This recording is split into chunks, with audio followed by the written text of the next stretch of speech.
Hello! Welcome to another episode of Untold Secret Stories. I'm going to be starting a brand new game to go with the series. We'll call this, the best part, chilling is now completely free. Season 2. Right. No more barriers, just a pure spine-tingling enjoyment at no cost. And get ready for an expanded library of terror. Explore a vast range of new content, including full-length novels, gripping podcasts, and so much more. We've curated a collection that will keep you on the edge of your seat, craving for more. And discover exciting features like creator profiles where you can follow your favorite narrators and authors. Stay in the loop and never miss a release again. Engage in lively community discussions and connect with fellow horror lovers. So in the season 1 we played recommendations. Enlisted, because it kind of went with the stories. Chilling now has video so if you're wondering why we're playing a horror game, get ready to witness horror unfold before your eyes in a whole new dimension. There you go. So why wait? Start your free listening journey on Chilling today. Unleash the fright and immerse yourself in a world of tales that will haunt your dreams. Download the app and embark on an unforgettable horror experience. No, this is not happening. It was 2 weeks ago. Tom and I went up Mount Veritet, and the memories still got me more messed up than a Central Park squirrel. Oh God, Lily! I got into wild camping when I was a kid. I'm in my mid-30s now, and my passion for the outdoors hasn't diminished in the slightest. Neither has my friend Tom's, whom I've known since childhood. We've spent many summers exploring the vast wilderness of Wisconsin together. Tom had taken a break for a few years, but since he was back in town after trying and failing to set up roots in New York, he was itching to get out to the mountains. It's not the most dangerous hobby for sure, but it does come with risks. Enough to make it always feel like an adventure, you know. We had encountered our fair share of bears, bobcats, and even a cougar. Both me and Tom had broken bones falling. We had even done a couple of minimal provision roughing it traps. Point being, when I say there was nothing that we could have done differently, that would mean Tom is still alive. You can also sure as heck believe me when I tell you camping, it turns out, is one of the most ball-clenching, terrifying ways to spend a weekend. Lily, I'm here! And it can mess you up like nothing else. Oh God, is she upstairs? Honestly, if you've ever been considering taking it up, don't. After what happened 2 weeks ago, I can say with certainty that you're safer dabbling in nefarious activities instead. On this particular occasion, we had set our sights on conquering Mount Veritet, a mountain that towered over the surrounding landscape, its peak shrouded in an ethereal mist. The weather that Saturday was supposed to be great, though. Crisp and clear, a perfect weekend to take some tents and a big old bag of weed deep into the Wisconsin wilderness and help Tom forget about Felicia. The trail of the mountain was treacherous, with steep inclines and rocky terrain that tested our endurance and resolve. But we were determined to reach the summit and bask in the glory of our achievement. As evening approached, we set up camp on a small plateau overlooking the valley below. The moon was full, casting a soft glow over the surrounding forest and illuminating the rugged terrain. The air was still and cool. The silence of the wilderness was broken only by the crackling of the campfire and the occasional hoot of an owl. As we sat by the campfire, enjoying the ridiculously high-grade lemon haze, we reminisced about old times and planned for future adventures, now that Tom was no longer tied down. We had just finished an absolute cannon of a blunt, soaking in the beauty of the night sky. The stars twinkled like diamonds, and the moon was so bright that we could let the fire dwindle to embers, and could still see enough to take a leak in the bush without getting any of it on our boots. no pillows. A good night, you know. I'm glad we got one last one together before Tom. Anyway, as I said earlier, weather rest for the weekend had been good. We had been back at my place, playing Left 4 Dead on the same Xbox 360 that we had sunk hours into in middle school. If it hadn't been set to be a clear one. We enjoy the outdoors, but we're not crazy. You weren't here for me, Dad. We were all set and expecting clear views and the welcoming, crisp weather that makes you feel lucky to live in Wisconsin. But as the night deepened, a thick fog began to roll in, obscuring the moon and shrouding the campsite in an eerie mist. The trees loomed like dark sentinels in the mist, their branches creaking and rustling in the wind. The fire flickered and danced, casting strange shadows on the ground. With each moment that passed, the fog grew denser, thicker, until it became almost oppressive, clinging to our skin and clothes like a damp and cold blanket. It was as if the mist had a presence beyond the physical, a malevolent force that seeped into our bones and made us shiver, for more than the wet chill of it. The smell was the worst part. It was a horrid, rotten stench that hung heavy in the air, You're awake. making us gag with every breath. Yeah. It was as if something had died and was decomposing just out of sight, emitting its putrid odor into the night. So The this mist is the itself almighty was a Mobius, sickly huh? gray color, Be careful like about the what you color say. of decaying They don't know flesh. how powerful they are. It swirled and eddied, So creating powerful strange, they could kidnap ghostly a washed shapes up and shadows ex-cop that to help them. seemed to move independently At of the least mist terrible sense of itself. humor is still intact. It was as if the fog was Bullshit. alive, Where's a Lily? sentient entity Patience. that was watching us All with your malevolent answers are right intent. here. The hairs on the back of my neck stood on end as I realized that there was something deeply unsettling about this mist. I couldn't shake the feeling that we were not alone in the wilderness that night, and that whatever was out there was not friendly. I voiced my concerns to Tom, and he remarked that it was a really good weed that I had brought. What does And this I have was to do just with my about to daughter? retort that I don't think any lemon haze this far east of Cali had enough THC to prank me out this hard when we had heard it. A rustling in the bushes nearby caught our attention. We both froze, unsure of what to expect.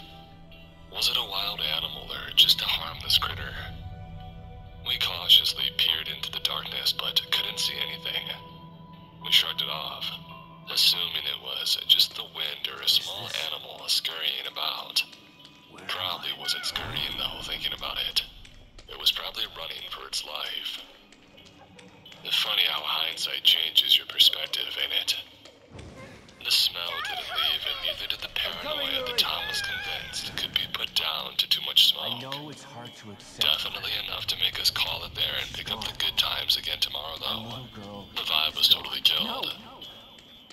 As we prepared to turn in for the night, I couldn't shake the feeling of unease that had settled over me. The mist had somehow grown even thicker, and visibility had all but We've got a gone. call. Time passing since my last blunt made the unshakable edginess worse, not better too. We crawled into our tents, zipping them up tight to keep out the damp chill of the fog, and I could tell that Tom was feeling it, just as I was, despite his bravado. Lying there in the darkness, I listened to the sounds of the night. The wind howled through the trees, and the branches creaked and groaned as if in protest. We had camped these mountains dozens of times. I didn't get spooked by nature. My own fear was making me fearful for no reason other than it being so alien. It was that mist. I couldn't get it out of my head or nostrils. Along with everything else. It's like it and the smell that hung on it like a gallows victim, left to swing in the sun for a week, seemed to seep into the tent, muffling all sound and suffocating me in its clammy embrace. I don't ever remember owning a Despite my unease, I eventually drifted off to sleep, my dreams filled with strange and unsettling images that, slide thank projector. God, were Where did my memory cubed from dig my this up? memory the moment my eyes had Elementary opened. school? The troubled rest was short-lived too, as a sudden noise jolted me awake. I sat up, heart pounding, and peered through the foggy tent flap into the darkness. And that's when I saw it. It took me a few seconds to realize my eyes had even honed in on a form, But once it dawned on me that they had, I couldn't ignore it. There was something out there miles away, a shape carved against the jagged mountain peaks that shouldn't be stood amongst them. Something was moving in the mist, a dark shape that seemed to be coming toward Mount Veritat. Something as vast as it was distant. A nondescript shadow, barely distinguishable within and against the thick fog and rolling midnight clouds. I couldn't make out what it was, and I even thought at the time that it was probably just a trick of the absent light. But the fear that gripped me was all too real. And then just as suddenly as it had appeared, the shape had vanished into the mist. It left something in its wake, though. Soft rumbling bass tone in the ear. A steady thumping, almost like the slow heartbeat of some deep-sea leviathan. I frantically shook Tom awake, whispering urgently to him to be quiet and to listen. Here we go again. We sat there in the darkness, holding our breath and straining to hear any sound. But there was nothing. Only the rustling of the wind and the creaking of the trees. We sat for what felt like an eternity, waiting for another sound, but there was none. Eventually, we felt sheepish and started laughing nervously, trying to convince ourselves that it was just our imagination playing tricks on us. We settled back down into our sleeping bags, ready to drift off again. But just as we were about to succumb to sleep, there was a loud boom that shook the earth beneath us, and then another and another, as if some prehistoric monstrosity had clawed its way out of the annals of ultra-antiquity to stalk the landscape once more. We leapt out of our tents, the fear that had gripped us earlier returning with a vengeance. The mist had grown so thick it felt like it was basically a liquid while we slept, and we emerged from the tent to find that we could barely see a few inches in front of us. We stumbled around in inky, fetid air, trying to swivel our ears to the source of the noise and impending danger. But there was nothing. Only the crushing dread and the stench of the fog. I was about to yell to Tom that we needed to run when, as soon as it had started, the booming had stopped. For a few eye-of-the-storm moments, there was silence and stillness. But then Tom let out a half-panicked, half-excited yell. He said that he saw... Hell? B is for being ready to reconnect with your health. It's why we created a 5-step checklist. Saw something in the far distance. A light that flickered and danced in the darkness. One of the search I asked him what he was talking about, and he started babbling about, and I kid you not, a UFO. Sky lanterns, he said, a pair of them, bobbing around nothing like a plane or a chopper would. But it was too far away to be sure. Without warning, he ran off into the fog, leaving me alone in the darkness. I stood there, paralyzed by the unhealthy injection of inexplicability and unfamiliarity into our trip, unsure of what to do. Team leader. The silhouette that we had seen earlier loomed large in my mind, and Tom's talk of UFOs after a succession of artillery-like booms didn't help assuage the fixation at all. Did I want to run? To grab my flashlight and head down Mount Veritat as fast as my butt could carry me? You're right that I did. That's all I wanted to do. But unfortunately, I'm not that kind of guy. I wouldn't leave Tom alone in the fog, and so I set off after him, stumbling blindly through the mist. Sadistic. My heart was pounding in my Whoever chest, did this must and my have enjoyed breath it. came in short, ragged gasps. I called out to him, but there was no response. And then I heard the sound of running water, a rushing stream that cut through the darkness.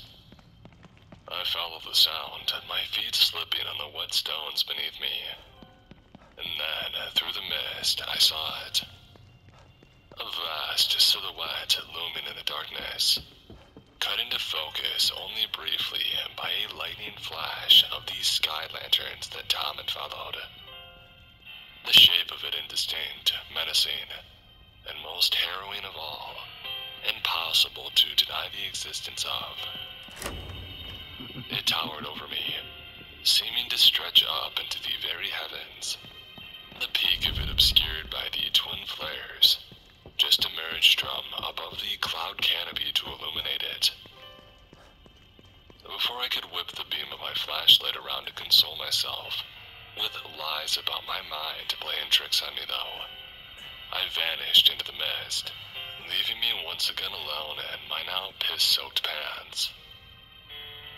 I stood there, trembling with fear and sure of what to do, and then I heard Tom's voice calling out to me from somewhere in the distance. I stumbled through the mist toward him, my heart pounding in my chest. When I finally found him, he was standing on the edge of a cliff, peering out into the darkness. He said that he had caught a glimpse of something in the distance, a light that flickered and danced in the fog. Or that's how he described it, at least. But when he ran toward it, it vanished into the mist. I didn't have to think long to put two and two together. I didn't know what was going on, but this thing Tom was so desperate to find, I was equally invested in getting away from. I tried in vain to convince him that no good could come of those skylights, to explain what I had witnessed before I had found him, to kill any wild, panicked ideas about UFOs, but it was no use. We stood there arguing for what felt like hours, all the while waiting for something, anything to happen. There were no more quaking booms, no more sky lanterns descending from the clouds. The mist swirled around us, and the darkness seemed to press in on us from all sides. The weirdness of Mount Veritas had lulled, and I had just about managed to convince Tom to head back to the tent. Who was that? I had even managed to half convince myself that I had imagined the skyscraper-sized figure deep in the fog, that it had indeed been the product of some kind of weed-induced hallucination. Then it stood up. It towered over us, the cliff edge barely at waist height, the treetops of the evergreens below just about scraping its knees. Before, it had been far enough away that I only caught a fleeting glimpse of its silhouette. This close, the beams of our flashlights could unmask its form, all in its abyssal glory. I knew instantly that we were in the presence of true horror. No mortal had the psychological resilience to truly comprehend. A creature that defied all logic and reason. A behemoth thing wearing the form of a blackened human skeleton, almost as if it existed to blasphemously mock the concept of life. Its skeletal frame easily stood hundreds of feet tall, towering over everything in its path. Its tree trunk, thick bones were gnarled and twisted, as if they had grown warped from years of abuse and neglect. Each was covered in a thick layer of dark, oily grime, as if it had been coated in the filth of the most degradation-ridden metropolis in human history. But it was the monster's eyes that robbed me of all hope in an instant. Despite its eyes and the nightmarish nature of its impossible frame, its eyes, the sky lantern UFOs Tom had been chasing, glowed with an otherworldly light, casting an eerie, sickly haze on everything around us as it bent its skull down toward the cliff edge. And the brightness that emanated from them was not the warm, comforting light of the sun, but a cold and sterile shimmer that seemed to drain some of the vibrancy, and for lack of a better term, the reality from all that it touched. And the creature was draped in what appeared to be a cloak at first, but as it lowered itself to us and got closer, Who the hell was I that? realized that it wasn't clothing. This abomination wore a perpetually cascading waterfall of murky, pungent water. A perpetual torrent of what I can only describe as sewer drainage, filled with debris, garbage, and human waste I of all gotta find a way kinds. out of here. The river of filth evaporated to steam at the skeletal giant black bone feet, billowing out into the world as a cloud of gaseous haze of rot and misery. The putrid stench that emanated from it was overwhelming, filling our nostrils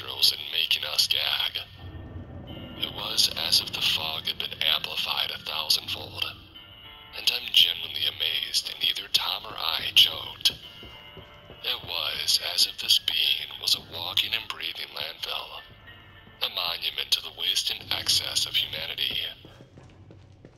As the monster crouched, the movements of its mammoth bony thighs alone was enough to leave destruction in its wake.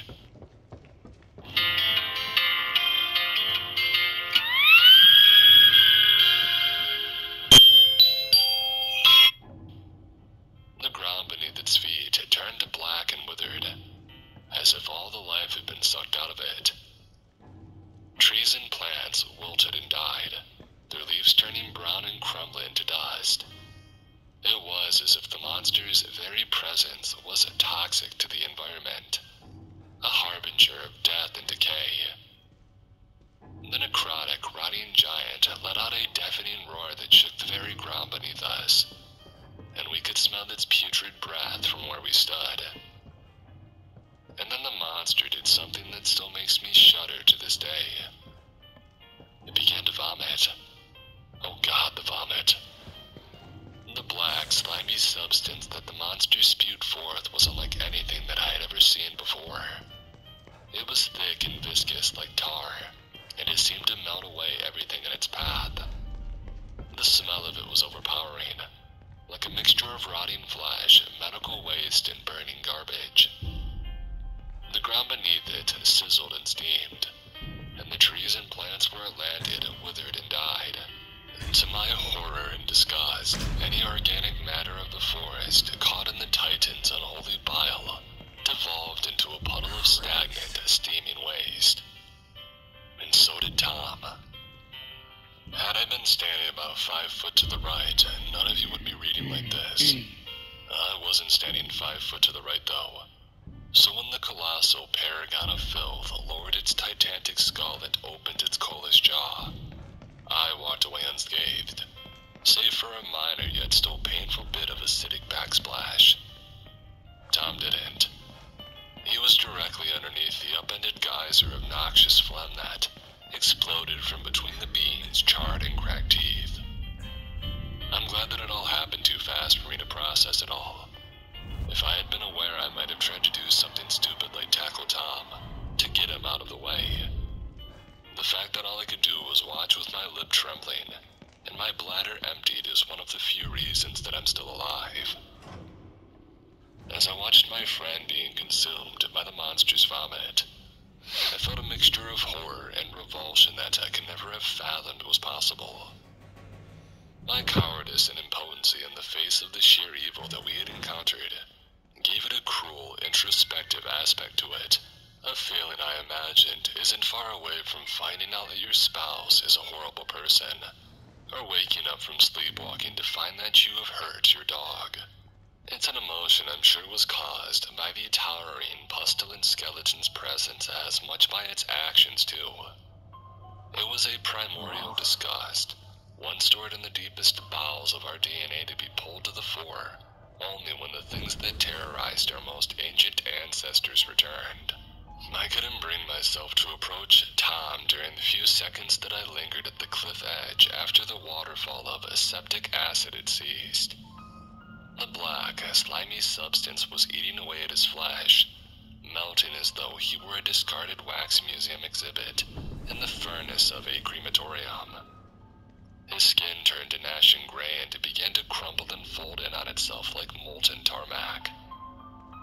I could hear his screams of agony, but they were soon drowned out by the sound of his bones snapping and breaking under the weight of his own melting body. It was a sickening sound, like the cracking of wood in a fire, and it made my stomach turn. A response worsened by the grisly sights that came with the cacophony of suffering. His final thrashes of pain created enough for us to separate what remained of his liquefying muscle and skin from his limbs, leaving him looking like a wailing parody of the glowing-eyed fog nightmare still towering over us. The worst part was that enough of his face remained to make his eyes widening in shock, clear to see in the knowledge that he was aware of everything that happened, right up until the end, scarred me for life. After what was left of Tom stopped twitching, I felt a wave of nausea wash over me, and I knew that I was going to puke. I turned away from the sight, but the retching continued. I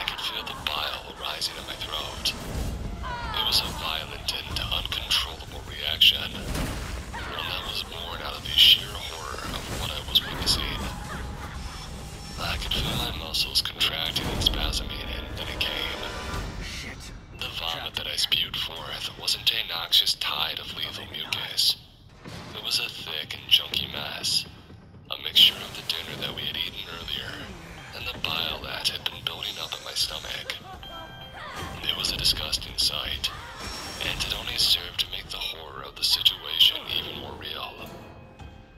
Thankfully, I managed to remember why I had just seen Tom literally melt in front of me, just in time to throw myself sideways and avoid meeting the same fate myself. The sound of the thing from the fog roaring made my heart skip at least 3 beats, but the rest of my body didn't care. I ran so hard that blood vessels burst in my thighs, and I've still got the bruises even now. I didn't know where to go beyond that. My destination was as far from that Mount of Aratat as I could possibly make it. The thing is, I wasn't the only one running. As soon as I could hear the thunderous footsteps behind me, I knew that I was not going to make it out alive. The shaking of the ground near catapulted me over a ledge or down a ravine, more than once during the 5 or so minutes that I actually managed to keep going. It's honestly a miracle that I didn't break my neck. Every time I stumbled and fell, I would look over my shoulder to the clouds above the mist, and always I saw the monster's glowing eyes staring down at me. The final time that they were right above me, so close that I could make out their eldritch glimmer casting an obnoxious sheen across the gargantuan skull. I distinctly remember thinking, well, this is it. This is the end. The mortician stench reeking in the mist intensified as the mucus began to bubble and pool between jaws, lowering themselves beneath the line of the tree canopy.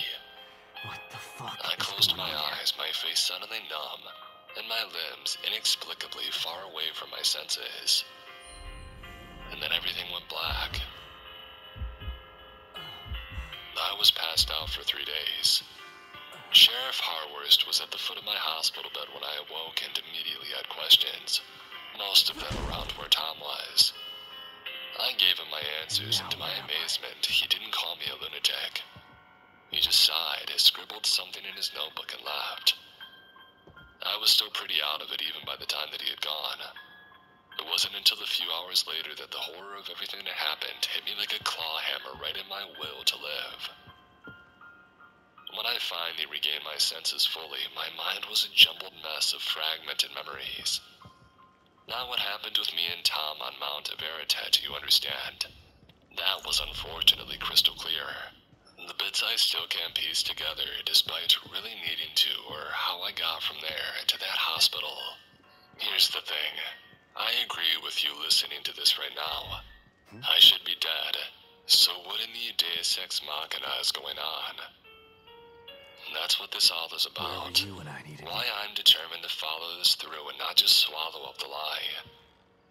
The first thing that I recall was the sound of gunfire ringing in my ears, followed by the deafening roar of the monster. This is the right place. Then, there was a massive explosion that shook the ground beneath me. I remember feeling a rush of hot air and debris hitting my face, before everything went silent. The next thing I remember is the sound of helicopter blades chopping through the air and then the sensation of being lifted off the ground. I must have been airlifted to a hospital, because the next thing I saw was a thin-faced man with a really unnerving aura looking down at me with a disapproving expression. He was muttering something to Sheriff Harworst, but I couldn't make out what they were saying. My head was pounding with pain and I was struggling to stay conscious. What the fuck did you just Despite the concussion, I knew that something terrible had happened. The monster had been real and it had nearly killed me.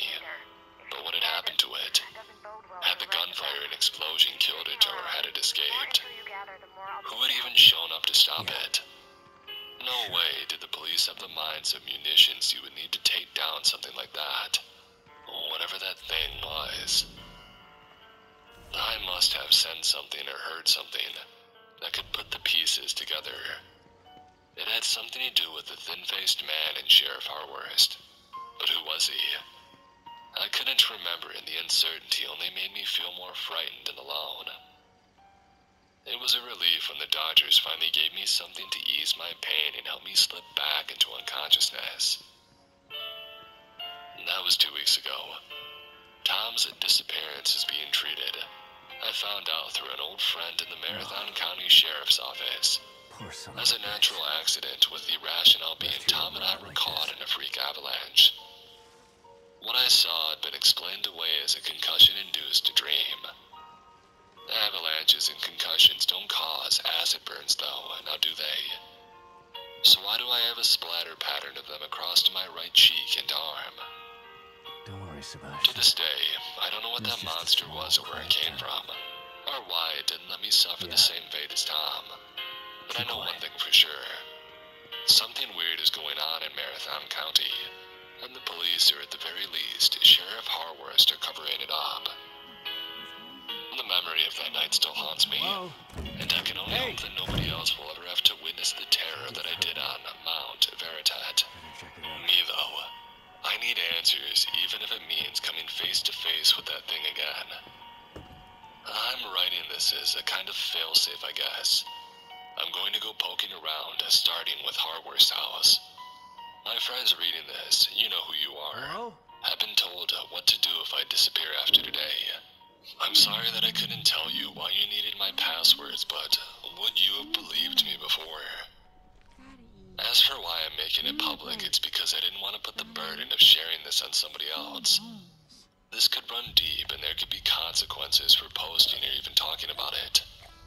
I was the one up there with Tom. All those risks should be on me. Somebody had to blow the whistle, though. Something evil is lurking in Marathon County, and people need to stay away from Mount Veritat.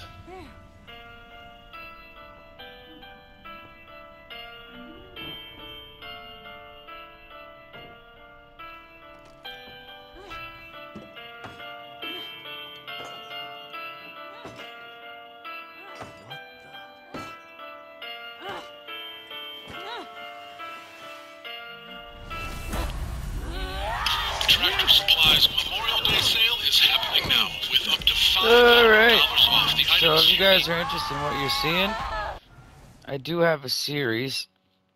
That's all this game. If you want to see everything I was skipping, you can go in and you can check it out. Like, comment, and subscribe. This is just for my Untold Secret Stories album, so I'm not gonna be going through all of the cinema scenes. It's just a background. So, if you are interested in this game, though, I do have a series, Evil Within 2.